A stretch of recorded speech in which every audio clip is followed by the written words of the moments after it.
Chemistry.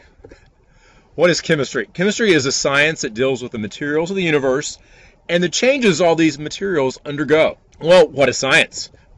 Science is a way of exploring and explaining the natural world. And there's a process by which we do this. So, using a process designed to reduce the chance of being misled. Now, scientific disciplines are either into one of two categories. One of those is called the physical sciences. The other is called the biological sciences. Now, the physical sciences include chemistry, but also includes astronomy, geology, and physics.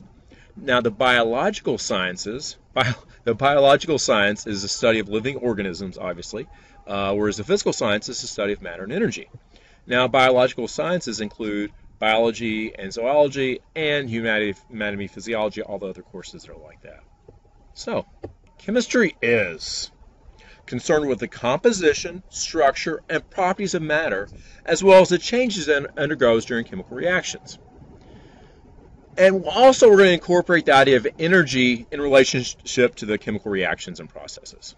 Now, our big emphasis today is not only defining chemistry and science, but also the scientific method. Now, here's a nice outline of the scientific method. Now, we're really going to split this up into three main parts of this graph. Now, one main part is the first one is to be able to state the problem and make observations. So, you want to be able to state the problem and make observations. Next, from that, you want to develop a hypothesis. And next, you want to test the predictions or do an experiment. Now, the experiment has two parts. It has variables, and so variables are manipulated in the experiment. Now, there's two different types of variables. We'll talk about those in a second. One is the independent variable. The other is the dependent variable. And then after the experiment, conclusions are made, and then the scientists will analyze and interpret the results. So, and after that, there's peer review and publication, and then after that, that leads to acceptance or rejection of that. So the scientific method is a formalized version of the procedure using, any of us might use to resolve common sense or to resolve a problem.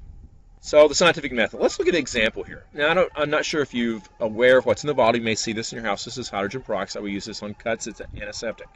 Now, hydrogen peroxide is actually stored in a brown bottle so that it does not allow light to make the substance break down. So in this experiment, the independent variable, and there's also a dependent variable. Now remember, the independent variable, or this is new to you, is changed by the scientist. The dependent variable is the output or effect. Now, the dependent variable is a variation that's being tested, and it responds to the independent variable. So if we look at this experiment, we see the things that we see here. In this experiment, the hydrogen peroxide is this stuff that is written as H2O2, and it's written as L because it's a liquid. Now, if this is exposed to light, this hydrogen peroxide breaks down and produces these two products. One of those is called water, and the other is oxygen gas. Hydrogen peroxide breaks down to water and oxygen, but if light's present, it happens much more quickly. If a scientist wanted to do an experiment, the independent variable could be the amount of light that is present. And the dependent variable could be measuring one of the products that's produced in this, either the oxygen or the water. So, for example, one dependent variable could be the reaction rate measured as a volume of oxygen gas that is produced. Main thing we're going to have is an observation. Remember, an observation is like 7:55. What is the best way to make it to school by 8:15? So that's an observation. And then you propose a possible solution. And it may be like a formalized hypothesis. There's different routes. You're going to map them and try to determine which one will have the fastest travel time. And then you perform an experiment. One day you may go one route, and the other day you may go another route. Now, the scientific method, we said after there's an experiment, there's followed by peer review. So there's a scientific paper, and then there's peer review. And then after that, it's going to be either rejected or accepted. And if it's accepted, it will be published in a journal, and then there will be further research by the scientific community. And the hypothesis is a possible explanation or statement that might be true and will be tested by the scientific method.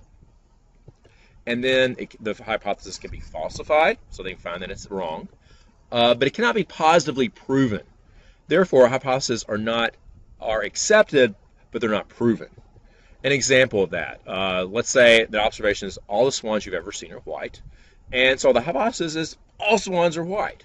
So let's say you test a large number of swans, millions of them, and all swans are white because you have not seen any swan that's not white. Then all of a sudden you look at a million swans and there could still just be one black swan. If you find one black swan, that hypothesis failed. The nature of scientific proof is such that when you test a hypothesis, it withstands rigorous testing, especially over time, and at that point it becomes a theory. And a theory is a hypothesis that is rigorously tested over time and has become generally accepted by the scientific community and believed to be correct. Now, there's some different theories. Theories of relativity, theory of plate tectonics, theory of evolution. All those are three really good examples of scientific theories. Now, theories that have been around a long time eventually become laws, and one of those is the law of gravity. So, the main body of science is very stable and grows by being corrected very, very slowly. Although scientists accept that scientific knowledge is always open to improvement, the main body of knowledge is well accepted and stable. So last, we're going to finish with this. What are the differences between the terms science and technology? Are they synonymous? No, they're not. Science is not technology. Technology is the application of scientific knowledge for practical purposes. And we'll stop there.